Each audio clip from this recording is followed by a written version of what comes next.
அவனுடைய லைஃப்ல நீங்க பாத்தீங்கன்னா அவன் சம்பாதிக்க ஆரம்பிக்கிறான். அவன் சம்பாதிக்க ஆரம்பிக்கும் போது எதுக்காக சம்பாதிக்கிறான் அப்படின்னு சொல்லி சொன்னா, அவங்க மாமனார் சொல்லுவாரு, நீ ஒரு 7 வருஷம் என்கிட்ட வேலை செய்ப்பா. எதுக்காக வேலை செய்யனா, உனக்கு மனைவி கிடைக்கிறதுக்காக வேலை செய். உனக்கு மனைவி கிடைக்கிறதுக்காக வேலை செய். 7 வருஷம் முடிஞ்ச உடனே மாத்தி கல்யாணம் பண்ணி கொடுத்துருவாங்க. மறுபடியும் 7 வருஷம் வேலை செய்வான். 14 வருஷம் வேலை செய்வான். வேலை செஞ்ச பிறகுதான் அவனுக்கு தெரியும், நம்ம என்ன நம்ம கிட்ட பைசாவே இல்லைன்னு யோசிப்பான். ஒரு நாள் அதிகாலையில் எழும்பி, நான் இவ்வளவு வேலை செஞ்சேன், என்கிட்ட பைசாவே இல்லை, 2 மனைவி தான் இருக்குது, அப்படி யோசிப்பான். சோ இன்னைக்கு நான் உங்ககிட்ட ஒரு கேள்வி கேட்கிறேன், நீங்க எதற்காக வேலை செய்றீங்க? எதற்காக வேலை செய்றீங்க? உங்களுடைய சம்பாத்தியத்தினுடைய இலக்கு என்ன அப்படின்னு பாத்தீங்கன்னா குடும்பம்.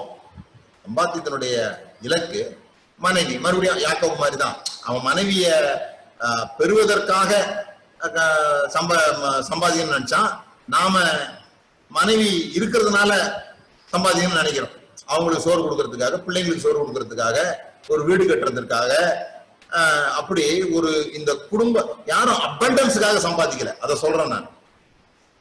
நாம சம்பாதிக்கும் போது ஐஸ்வர்யவனாகணும் அப்படிங்கிறதுக்காக நம்ம சம்பாதிக்கல. நம்ம சம்பாதிக்கும் போது எதற்கு சம்பாதிக்கிறோம்னா, நம்முடைய குடும்பம் திருப்திப்படணும் அப்படின்றதுக்கு சம்பாதிக்கிறோம். அந்த கோல் இருக்கிற வரைக்கும் யாக்கோபுனுடைய லைஃப் வேற மாதிரி இருந்தது. அந்த கோல் இருக்கிற வரைக்கும் அவன் பெரிய ஆளாகவே இல்லை.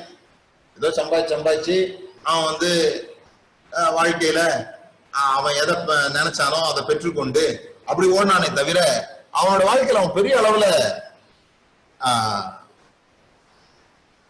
அடையல. ஆனா ஒரு நாள் அவனுக்கு இந்த விழிப்புணர்வு வந்தது, நம்ம இன்னும் நமக்காக எதுவுமே சேர்க்கலையே, நம்ம என்ன பண்ணிட்டு இருக்கிறோம் அப்படின்ட்டு மாமனார்ட்ட போய் பேசுறான். அப்போ மாமனார் சொல்ற, உன் சம்பளத்தை நீயே நிர்ணயம் பண்ணு.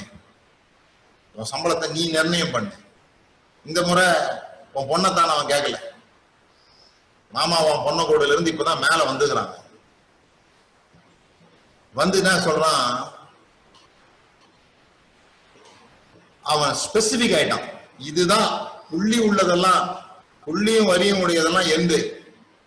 சோ எப்போ நாம ஐஸ்வர்யத்தை அடையிறோம், எப்போ இந்த மகிமைய டான்ஜிபிளா மாத்திரம்னு சொன்னா, when we are specific about our goals, நம்முடைய இலக்குகளிலே நாம் தீர்மானம் உடையவர்களாக, இதுதான் வேணும், எப்படியாவது என்னை ஆசீர்வதி ஆண்டவரே, எப்படியாவது ஏதாவது செய்யும், எப்படியாவது செய்யும் அப்படிங்கிறதுல இருந்து மாறி, இதுதான் வேண்டும், இப்படிதான் எனக்கு செய்யணும் அப்படி நாம கேட்க கற்றுக்கொள்ளும் பொழுது நம்முடைய எனர்ஜியை நம்ம சரியான விதத்துல போக்கஸ் பண்ணும். ஏன்னா நம்ம இந்த ஆசீர்வாதத்துக்காக ஜெபம் பண்ணும்போது நம்முடைய எனர்ஜியும் நம்முடைய போக்கஸையும் தவறான இடத்துல பயன்படுத்துறோம். ஏன்னா ஆசீர்வதியும் ஆண்டவரேன்னு சொல்லி 40 வருஷம் ஜெபம் பண்ணி ஒண்ணுமே இல்லாம செத்து போனாலாம் இருக்கிறாங்க.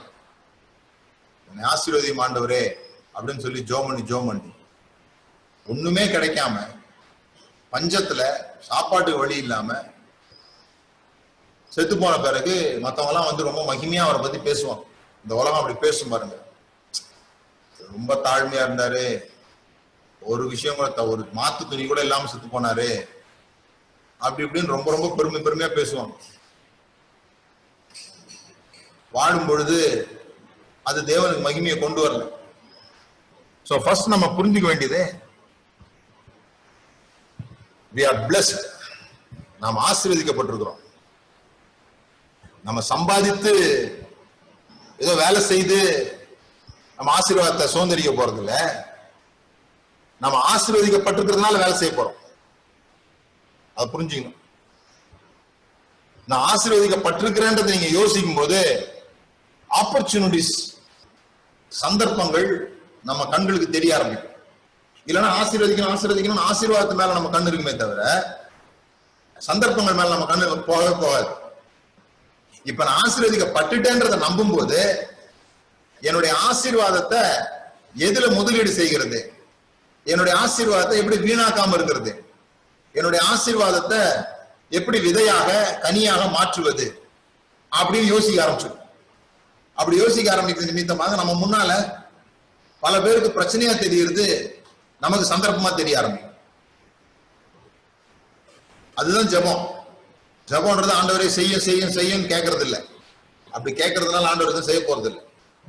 ஒரு பேங்க் மேனேஜர் கூட நீங்க போகும்போது லோன் கொடுன்னு கேட்டா, லோன் கொடுங்க ஐயா, எப்படியாவது லோன் கொடுங்க ஐயா, ஐயா ஐயா கால்ல கையில எல்லாம் உளுந்து புரண்டா கூட பேங்க் மேனேஜர் லோன் தர மாட்டார். ப்ராஜெக்ட் எங்கன்னு கேட்பாரு.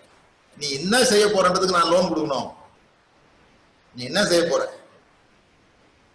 அப்போ ஒரு நோக்கமே இல்லாம போய் ஜெபம் பண்றது, என்ன ஆசீர்வதி ஆண்டவரே, என் குடும்பத்தை ஆசீர்வதின்னு கேட்கறது தவறான ஜெபம்.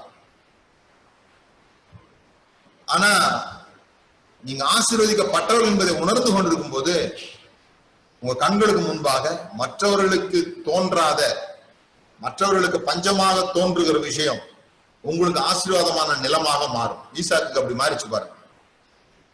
தேவன் அவனை ஆசீர்வதித்ததுனால அவன் நூறத்தனையாக பலனை பெற்றான். நூறத்தனையாக பலனை பெற்றதுனால அவன் ஆசீர்வதிக்கப்பட்டவன் கிடையாது. தேவனுடைய ஆசீர்வாதம் அதை ஸ்ப்ரவுட் பண்ண வைக்குது. தேவனுடைய ஆசீர்வாதம் தான் ஐஸ்வர்யத்தை தருது. நீங்க ஆசீர்வதிக்கப்பட்டிருக்கிறீங்கன்னு சொல்லி சொன்னா நீங்க ஐஸ்வர்யத்தை பெறுவதற்கு எல்லா தகுதியையும் உடையவர்கள்.